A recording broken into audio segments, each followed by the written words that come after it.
Bienvenue sur votre chaîne préférée d'information en temps réel, la tempête de l'info. Aujourd'hui, nous faisons un tour du côté du Burkina Faso où la situation est très tendue. En effet, le Burkina Faso traverse l'une des périodes les plus critiques de son histoire récente. En quelques mois à peine, le pays a déjoué une tentative de coup d'État, fait face à des massacres civils et tourné le dos à ses anciens alliés pour se rapprocher d'un nouvel axe de pouvoir. Pendant ce temps, la population vit dans la peur, les journalistes sont muselés et la guerre contre les groupes armés s'intensifie. Que se passe-t-il réellement au Burkina Faso?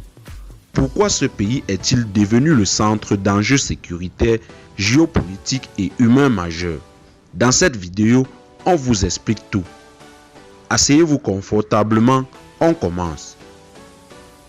Le 16 avril 2025, un événement vient ébranler le pouvoir en place. Une tentative de coup d'État est déjouée par les autorités burkinabées. Cette opération aurait été organisée par des soldats avec le soutien de groupes armés terroristes. Selon les informations officielles, ils avaient prévu de s'emparer de la présidence, de prendre le contrôle des sites stratégiques à Ouagadougou et de faire tomber le régime de transition dirigé par le capitaine Ibrahim Traoré. Mais ce n'est pas tout. Quelques jours après, une réunion militaire de haut niveau est annulée. Plusieurs officiers ne se présentent pas. L'armée burkinabé semble plus divisée que jamais.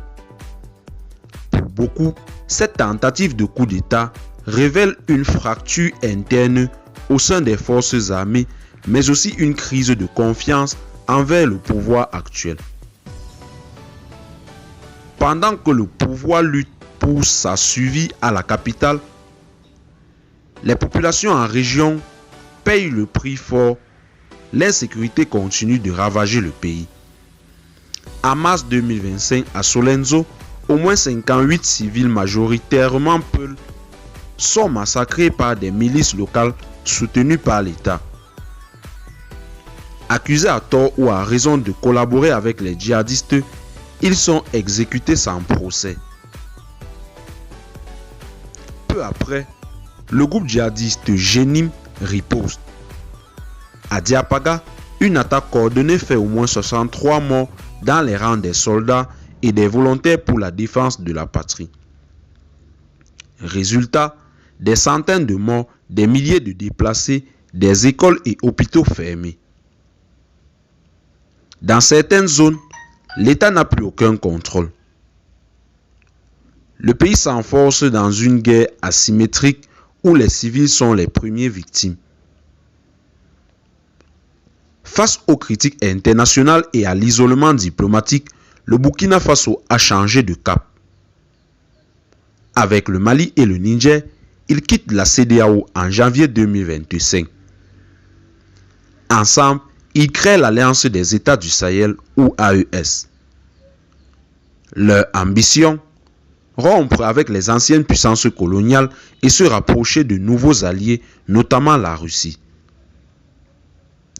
Moscou promet soutien militaire, formation et équipement.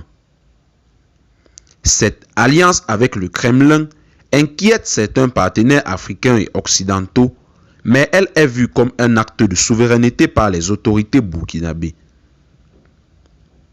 Autre front stratégique, l'ouverture vers l'océan Atlantique grâce à un accord en cours avec le Maroc, le Burkina Faso, le Mali et le Niger, espèrent avoir accès aux ports marocains, brisant ainsi leur isolement géographique.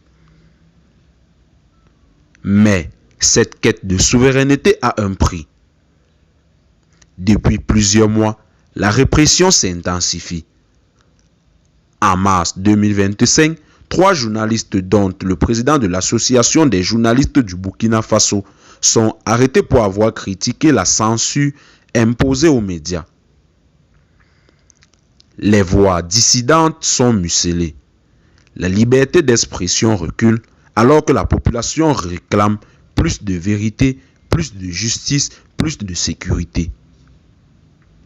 Le régime tente de contrôler le récit, mais les faits, eux, parlent d'eux-mêmes.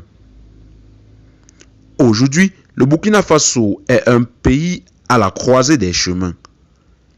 Pris entre guerre, instabilité et changement d'alliance, il tente de se reconstruire dans un contexte explosif. Le gouvernement veut croire à un avenir souverain et fort. Mais la réalité sur le terrain est brutale. Des milliers de morts, une population épuisée et une démocratie en recul. Le Burkina Faso joue sa survie. Et dans cette bataille, le peuple burkinabé reste la véritable victime, mais aussi peut être la seule force capable de renverser le destin. Merci d'avoir regardé cette vidéo. Si elle vous a éclairé, n'oubliez pas de liker et de vous abonner et de partager autour de vous. Et surtout, restez attentifs à l'avenir de ce pays frère.